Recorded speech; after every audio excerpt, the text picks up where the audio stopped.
Bienvenidas a todas y a todos al canal, yo soy Kurenai y hoy vamos a hablar de retellings.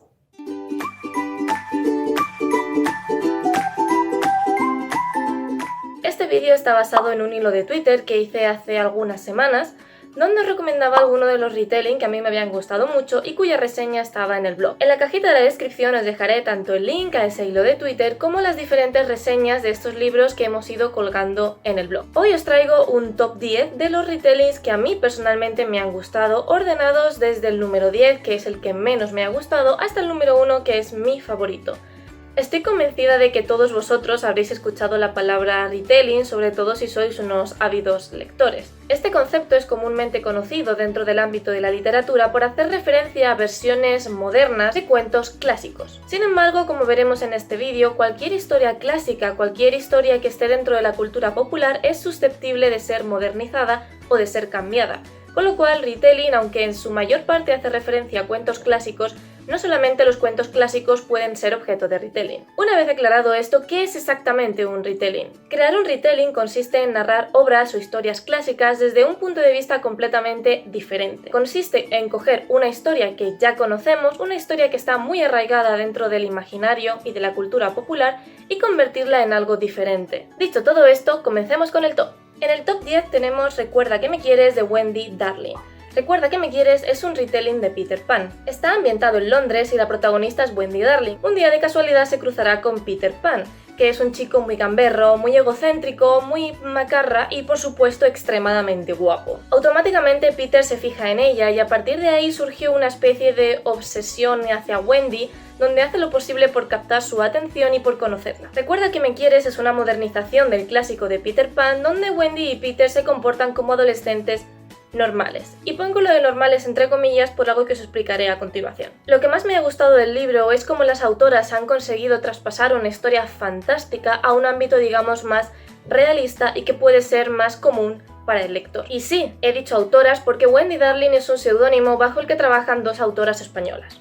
Otra cosa que me gustó mucho es la pluma y la manera que tienen de narrar. Es una pluma bastante bonita, metafórica y estilística que le da un toque bastante original a la historia y que concuerda perfectamente con lo que las autoras están contando. Sin embargo, a pesar de estas cosas buenas, hubo bastantes cosas que no me gustaron y eso hace que este libro esté en el top 10. Como ya he dicho, Wendy y Peter no son precisamente unos adolescentes normales, aunque las autoras intentan que se hagan pasar por ello. Tanto Wendy como Peter son personajes bastante surrealistas, que hablan, se comportan y tienen actitudes que no se pueden comparar para nada a un adolescente normal. Tanto su forma de actuar, como de pensar, como de simplemente comportarse no concuerda con la imagen que tenemos de los adolescentes, no concuerda con su edad. Digamos que las autoras han querido rodear a estos personajes de un halo místico muy al estilo del Peter Pan original, pero lo único que han conseguido es crear personajes que no son para nada creíbles, con los que no puedes empatizar y a los que no puedes comprender. Soy de las personas que considera que no es obligatorio verte reflejado en un personaje para poder disfrutar de la obra,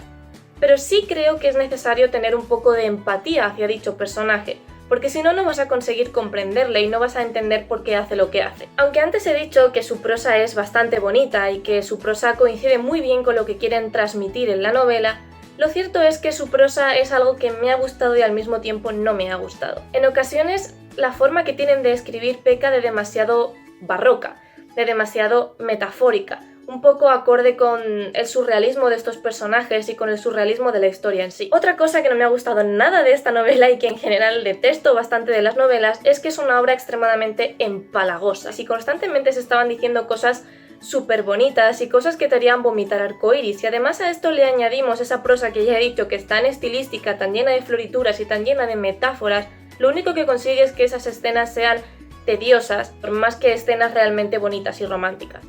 En el top 9 tenemos Deja cantar a la muerte de Sandra Andrés. Esta obra es un retelling del Fantasma de la Ópera. Es uno de esos libros que os comentaba antes que no está basado en un cuento clásico, pero sí está basado en un musical que es mundialmente conocido, sobre todo a través de las películas. Nos encontramos con Christine, una joven que desde que murieron sus padres es incapaz de levantar cabeza. Estaban muy involucrados en su formación y constantemente la animaban a extender las alas y a que creciera como persona e hiciera realmente lo que más le gustaba y le apasionaba, en este caso la música. Sin embargo, cuando sus padres fallecieron, su mundo se derrumbó.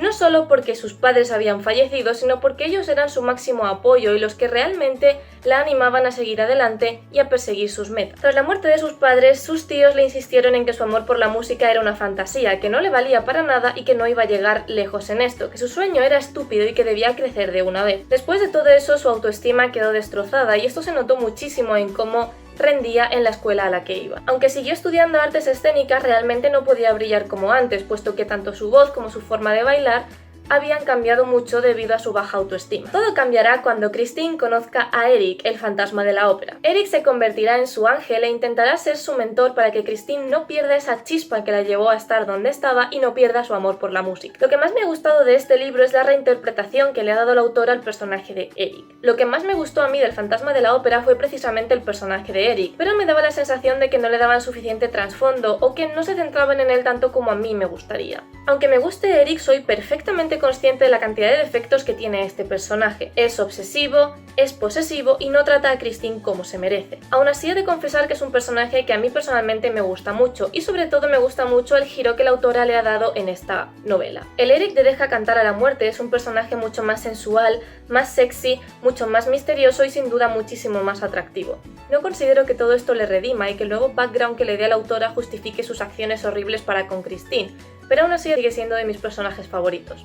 Lo que menos me ha gustado, por el contrario, es el personaje de Christine. Entiendo su tristeza, siento empatía por ella, pero a veces me parecía excesivamente negativa y que se regodeaba demasiado en la tristeza. Digamos que para mi gusto la autora ha explotado demasiado el victimismo de Christine y por eso no he llegado a congeniar del todo con este personaje. Otra cosa que tampoco me ha gustado es el personaje de Raúl. Se notan muchísimo las preferencias de la autora de que como yo es Team Eric, porque mientras que a Eric le ha hecho un personaje que, aunque sea odioso, consigues quererle, Raúl es todo lo contrario. Raúl es un niño pijo, insoportable, malcriado y consentido y eso hace que automáticamente te caiga mal. En el top 8 tenemos a Hermanastra de Jennifer Donnelly. Esta obra es un retelling de La Cenicienta. Está contado desde la perspectiva de las hermanastras, Isabel y Octavia. Ambas hermanastras siempre han sido feas.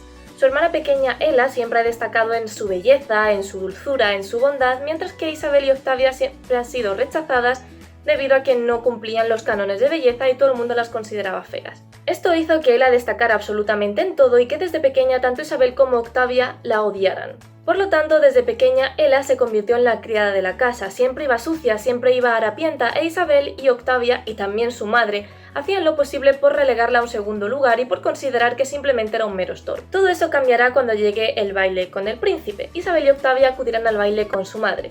Lo que no saben es que Ella, de alguna manera, ha conseguido colarse también en el baile. Cuando el príncipe aparece en su casa con un zapato de cristal diciendo que la propietaria será su futura esposa, la madre hace todo lo posible para que el zapato encaje en los pies tanto de Isabel como de Octavia. Por lo tanto, la madre obligará a sus hijas a cortarse trozos del pie para conseguir que el zapato encaje. Evidentemente, el príncipe no consigue ser engañado y al final descubrirán que realmente fue Ella la mujer que enamoró al príncipe y la que será la futura reina del país. Lo que sin duda más me ha gustado de esta novela es que cuenta el cuento clásico desde el punto de vista de las hermanastras. Siempre conocemos el punto de vista de Cenicienta. Sin embargo, nunca nos cuentan qué es lo que pasa con las hermanastras, por qué son tan crueles con ellas. Por lo tanto, el hecho de que este libro se cuente desde la perspectiva de las hermanastras y comprendamos cómo llegó a surgir ese odio hacia Cenicienta es lo que le hace en primer lugar atractivo. Algo también bastante destacable es precisamente la primera escena que he comentado antes. Cuando empezamos el libro, lo primero que vemos es a las hermanastras, a Octavia e Isabel, mutilándose el pie para conseguir meterlo en el zapato. La escena es extremadamente grotesca y horrible, y eso hace que el lector sufra un gran impacto y que desee seguir leyendo. Otra cosa también destacable de este libro es la lección que extraemos de él. Isabel y Octavia siempre han sido rechazadas por ser feas. No solo por eso, sino que también las han rechazado porque Isabel era demasiado intrépida, asertiva, valiente, y por su parte Octavia era demasiado inteligente. Todas estas cualidades que a priori pueden ser positivas, a los hombres les espantaban y consideraban que no eran propias de una mujer, lo cual también, digamos, fomentó su marginación. Por lo tanto, la lección que extraemos de este libro es que aunque nuestra sociedad actual ponga los cánones de belleza por encima de todo, realmente cualidades como las que desempeñan estas dos protagonistas pueden ser mucho más importantes que el aspecto físico. Además, serán precisamente estas cualidades que desde el principio fueron vistas como defectos las que finalmente harán que los personajes cambien y que terminen convirtiéndose en mejores personas. Lo que menos me ha gustado es que, como ya os he comentado en la escena inicial, es una escena bastante oscura y creepy. Yo esperaba que el resto del libro fuera así y que esa escena fuera un adelanto de cosas, digamos, peores que iban a venir adelante. Sin embargo, no ha sido así. Me hubiera gustado que la novela hubiera sido un poquito más oscura y que esa impactante escena inicial fuera un preámbulo de escenas peores que estaban por venir. Otra cosa que tampoco me ha gustado nada han sido los personajes de la Parka y Azar. Introducir al Azar y a la Muerte como dos personajes vivos dentro de la novela me ha parecido un punto bastante original. Sin embargo, creo que la autora no lo ha explotado como debería haberlo hecho y eso ha hecho que sean personajes poco desarrollados y que tienes la sensación de que realmente no los llegas a conocer. Es como si fueran personajes que simplemente están metidos para cumplir un propósito y para hacer que la trama se desarrolle, pero que más allá de eso no tienen ningún tipo de relevancia. Continuamos en el top 7 con otro retelling de Peter Pan. En este caso se trata de la novela Peter Darling del autor Austin Chant. Después de sus aventuras en el país de nunca jamás, que ya conocemos de la historia original, Peter Pan se da cuenta de que echa de menos a sus hermanos y a su familia y que es hora de volver. La historia está narrada 10 años después, cuando Peter Pan decide volver al país de nunca jamás y se da cuenta de que estos 10 años no solamente han pasado para él, sino también para el propio país de nunca jamás. Muchas cosas han cambiado tras estos 10 años y Peter Pan se niega a aceptar esos cambios, lo cual generará una serie de conflictos entre Peter y los niños perdidos y en general entre Peter y toda la gente a la que dejó en nunca jamás antes de regresar a Londres. Lo que más me ha gustado es que este libro es un libro LGTB. Voy a enmarcar esta parte con spoiler porque, aunque en la reseña lo digo desde el principio, creo que realmente es algo que no se descubre hasta casi mitad del libro, pero sí que me gustaría mencionarlo primero porque es una de las razones por las que este libro me ha gustado y segundo porque es un libro que da visibilidad y da representación y me gustaría comentarlo. Una de las cosas que más me ha gustado es la representación trans de este libro. Peter Pan y Wendy Darling son la misma persona. En Londres, Wendy se inventaba el alter ego de Peter Pan para jugar con sus hermanos. Sin embargo, poco a poco se dio cuenta de que la fantasía de Peter Pan realmente no era una fantasía y que ella era Peter Pan. Con lo cual, una de las cosas que le gusta de Nunca Jamás es que allí puede ser realmente él, allí puede ser realmente Peter Pan y no tiene que comportarse como Wendy Darling. Por supuesto, esta historia no solamente nos cuenta la dicotomía entre Peter Pan y Wendy Darling, sino también todas las dificultades a las que Peter se tiene que enfrentar con su familia, porque evidentemente su familia considera que Peter Pan es solamente una fantasía o una enajenación mental de la muchacha y que realmente Wendy es Wendy y Peter es Peter. Es muy interesante cómo este autor, que además es trans, nos cuenta cómo Peter tiene que lidiar con su verdadera identidad. No solo esto, sino que cuando regresa a Nunca Jamás se da cuenta de que el Capitán Garfio ya no es tan horrible como él pensaba en un principio. Y aquí tenemos el clásico plot de Enemies to Lovers. Es decir, no solamente tenemos representación trans, sino que también tenemos representación gay, puesto que Peter Pan se termina enamorando del Capitán Garfio y viceversa. Fin del spoiler. Si tuviera que comentar algo negativo de esta novela es precisamente que no ha sido traducida al español. Otro aspecto negativo que no me ha gustado es el personaje de Peter Pan. Evidentemente el cuento original, y como hemos visto en Recuerda que me quieres, Peter Pan es bastante egocéntrico, bastante creído y cree que siempre tiene la razón. En el top 6 tenemos El tercer deseo de Jessica Cowry, un retelling de Aladdin. Zahara es un genio de la lámpara que lleva allí encerrada muchísimos años desde que su antigua dueña desapareció. Lo que más desea es salir de allí y sus plegarias serán escuchadas cuando un ladronzuelo se cuele en las ruinas donde está encerrada y la rescate. Cuando regresa al mundo humano descubre que todos los siglos que han pasado desde su ausencia la magia ha sido completamente prohibida. También ha habido otros cambios sustanciales y todo ello se deben a la historia que hay detrás entre Zahara y su antigua dueña. Lo que ha aprendido tras todo este tiempo encerrada es que encariñarse de sus amos, encariñarse de los humanos en general trae nefastas consecuencias, con lo cual cuando conozca a Aladdin, el ladronzuelo que la ha robado, hará lo posible por no encariñarse con él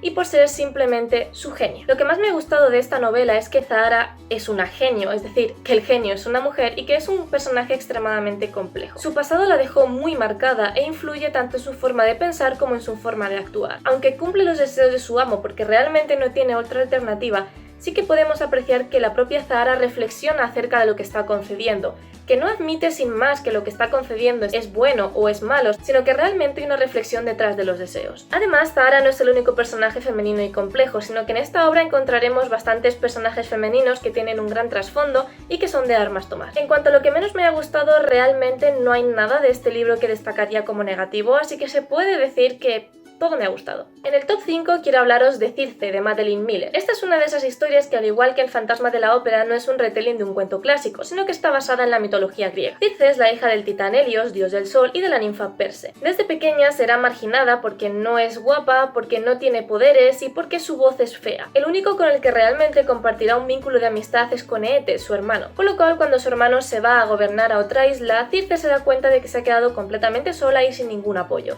Debido a ciertos actos de Circe que no son bien considerados dentro del Olimpo, esta terminará siendo exiliada a una isla. Será allí, en esa isla, cuando aprenda a quererse a sí misma y cuando comience a desarrollar la hechicería, que será el don por el cual esta diosa será conocida. Al final irá perfeccionando sus dotes y sus habilidades y terminará convirtiéndose en una hechicera muy reconocida, muy temida y muy poderosa. Lo que más me ha gustado de esta historia es que Madeline Miller haya escogido al personaje de Circe para darle una voz. Normalmente conocemos a los típicos dioses griegos como Zeus, Atenea, Hermes, Apolo, etc. Y Circe suele ser una de esas diosas que está un poco marginadas, que prácticamente nadie conoce si acaso el nombre. Con lo cual, el hecho de que el autor haya escogido a esta diosa para darle una historia, para darle un trasfondo y para darle voz me parece bastante interesante y algo que destaca del libro. Lo que menos me ha gustado, y aquí voy a hacer referencia a una polémica que hubo cuando esta obra se publicó, es que se vendió como una obra feminista. Digamos que no se puede considerar feminista, pero tampoco se puede considerar que no sea feminista. Podría decir que es un libro que está a medio camino. Es feminista porque hay reflexiones y hay escenas por parte de Circe que se pueden considerar de empoderamiento femenino. Nos muestra a una mujer que siempre ha sido destrozada por los demás, que ha sido marginada y que nunca se ha querido. Circe termina sufriendo una gran evolución a lo largo del libro y termina teniendo reflexiones muy interesantes acerca de la feminidad, acerca del poder y el liderazgo o acerca de la maternidad. Esas reflexiones y el hecho de que la autora le dé una voz a Circe podría considerarse la parte feminista de esta novela. Sin embargo, no es feminista porque la historia de Circe se construye a través de sus interacciones con los hombres. Digamos que Circe evoluciona a base de los hombres que van entrando en su vida y de las influencias que estos van dejando en ella. Conforme a eso, Circe va cambiando o Circe va aprendiendo lecciones, con lo cual se podría decir que toda su historia está basada en lo que los hombres le hicieron o en la influencia que los hombres que la rodearon tuvieron en ella. Esto hace que toda esa publicidad feminista se caiga un poco. En el top 4 tenemos a Sin corazón de la autora Marisa Meyer. Esta obra es un retelling de Alicia en el País de las Maravillas. Catherine, la protagonista, es una chica dulce, amable, atenta, hija de los marqueses de Cala de Tortuga. Su gran pasión es cocinar y junto a su doncella su gran sueño es abrir algún día una pastelería. Por supuesto, este sueño va completamente en contra de los deseos de sus padres, que lo que esperan de ella es que se case con un buen hombre y que termine teniendo una buena posición dentro de la sociedad. Su habilidad es tal que tiene completamente encandilado al rey de corazones y sus pasteles nunca pueden faltar en las fiestas que celebra el monarca. Esto es así que cuando el rey está buscando esposa, la primera candidata es Kat. Por supuesto, el hecho de casarse con el rey haría que su sueño se fuera completamente al traste, que no pudiera trabajar como pastelera y además evidentemente Kat no ama al rey. Además de todo esto, en uno de los bailes del rey aparece un misterioso bufón llamado Jest que automáticamente llama la atención de Kat y con el que intentará volver a encontrarse en un futuro. Lo que más me ha gustado es que es un retelling de Alicia en el País de las Maravillas que no nos habla de Alicia, sino que nos habla de la reina de corazones. Porque sí, esta historia nos cuenta cómo la dulce, buena y bondadosa Kat termina convirtiéndose en la reina de corazones. ¿Qué es lo que le sucede y qué es lo que la empuja a convertirse en ese personaje tan cruel, tan malvado y tan siniestro? Además, otra cosa buena que tiene este libro es que tú al principio no tienes ni idea de cómo un personaje como Kat termina convirtiéndose en un personaje como la reina de corazón. Es más, hasta el final del libro, cuando ocurre el detonante, el lector no tiene ni idea de qué es lo que llevará realmente a Kat a convertirse en la reina de corazones, lo que hace que mantenga el misterio, la intriga y que no quieras dejar de leer. En este libro tampoco hay nada que no me haya gustado, si acaso que se me hizo demasiado corto. En el top 3 tenemos Una corte de rosas y espinas de Sarah J. Maas. Realmente es una trilogía, pero me voy a centrar solamente en el primer libro. Esta saga es un retelling de La Bella y la Bestia. Tiempo atrás, Feyre pertenecía a una familia llena de riquezas y de abundancia. Sin embargo, cuando su madre fallece, su padre pierde la fortuna, con lo cual tanto ella como sus hermanas se ven abocadas a vivir en la miseria. Por lo tanto, Feyre se ve obligada a tomar las riendas de la situación y a convertirse en cazadora para conseguir que su familia sobreviva y tenga algo que comer. Un día cazando, Feyre se encuentra con un enorme lobo al que mata para poner a salvo su vida. Días después, en su puerta aparecerá otro lobo enorme que resulta que busca venganza por su compañero caído. Este lobo resulta ser un alto fae, un ser mágico, digamos parecido a los elfos. En venganza por la muerte de su compañero, decide secuestrar a Feyre, llevarla a su mansión y mantenerla allí encerrada. Pero por supuesto, Feyre no aceptará este destino y desde el momento en que pone un pie en aquella casa buscará la forma de huir. Lo que más me ha gustado de esta novela y de esta trilogía en general es que aunque evidentemente tiene muchas similitudes con La Bella y la Bestia, sobre todo en los personajes de Feyre y Tamlin, este alto fae que la secuestra, lo cierto es que es una historia muy original y que termina yendo por unos derroteros completamente diferentes. Lo que menos me ha gustado, por decir algo, fue quizá el segundo libro, donde yo esperaba mucha más acción y terminó convirtiéndose en un libro bastante empalagoso y donde la relación de amor tiene bastante protagonismo. Vamos ya con el top 2, que se trata de una de mis lecturas más reciente. Matar un reino de Alexandra Cristo es un retelling de La Sirenita. La sirena Lyra es conocida como la perdición de los príncipes, un título que se ha ganado a pulso pues su afición es arrancar corazones a los príncipes. Sin embargo, las leyes de su reino son muy estrictas y solamente puede matar y arrancar corazones el día de su cumpleaños. Un día acompañará a su prima Kalia a que consiga un corazón. En esta incursión, Lyra le arrancará el corazón a un príncipe, lo cual no le gustará nada a su madre porque ha incumplido las reglas. Por lo tanto, su madre decide que Lyra tiene que aprender la lección y para ello la castiga, obligándola a que el próximo corazón que arranque tendrá que ser de alguien que no sea un príncipe. Esto, por supuesto, es considerado por Lyra como una auténtica humillación. Por lo tanto, decide que su próxima víctima será el príncipe Elian. A pesar de que es un príncipe y que eso va en contra de los mandatos de su madre, realmente es un príncipe al que no le gusta ser príncipe y que se considera más marinero que perteneciente a la realeza. Además, Elian es conocido por ser un asesino de sirenas, con lo cual Lyra considera que será un buen tributo para su madre. Sin embargo, su madre considera esto como una auténtica insubordinación y castigará a Lyra convirtiéndola en lo que más odia, una humana. A partir de ahora su misión es conseguir el corazón del príncipe Elian, pero convertida en humana, es decir, sin todos los poderes que ser una sirena le daba. Lo que más me gustó de esta versión de La Sirenita es que se basa en el cuento original. Lyra no es un personaje dulce e inocente como lo puede ser Ariel, sino que es una sirena cruel, malvada y muy sanguinaria. Además, Elian tampoco es la viva imagen del buenismo como pasaba con el príncipe Eric, sino que es mucho más macarra, mucho más engreído y mucho más creído, lo que hace que le dé una chispa a este personaje. Si tengo que señalar algo negativo es que al igual que me pasaba con la obra de Hermanastra, me esperaba una historia bastante más oscura.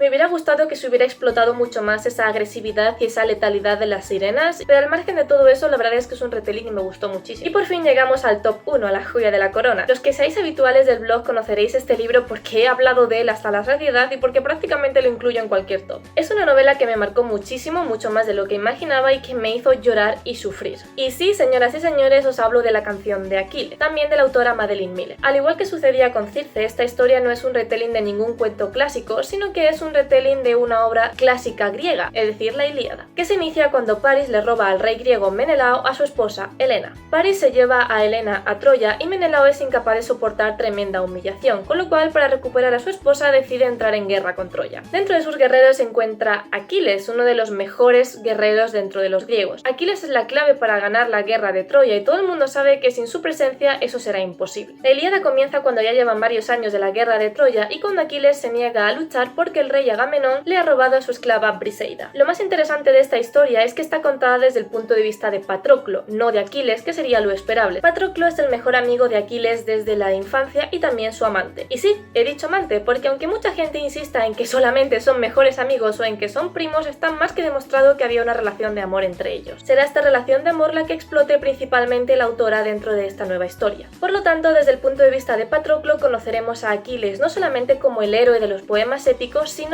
su versión más humana. Además, también podemos apreciar cómo esa historia de amor se va desarrollando poco a poco y será la que desencadene el final de la Ilíada. Digamos que lo peor de la canción de Aquiles es que por mucho que tú sabes cómo va a terminar la historia, igualmente mientras vas leyendo intentas creer que eso no va a ser así y que van a tener el final feliz que se merecen, cuando evidentemente no va a pasar. Esta historia me hizo sufrir muchísimo, me hizo llorar muchísimo y realmente se la recomiendo a todo el mundo. Y hasta aquí mi top 10 y mis 10 recomendaciones de retelling. Por supuesto, en los comentarios sentíos libres de añadir vuestras propias propuestas y qué novelas y retellings habríais incluido en este top. Si os gusta el contenido de este canal, no os olvidéis de suscribiros, pasaros por el blog para ver mis reseñas con más extensión y por supuesto seguirnos en Twitter. Muchas gracias por vuestra atención y nos vemos en el próximo vídeo.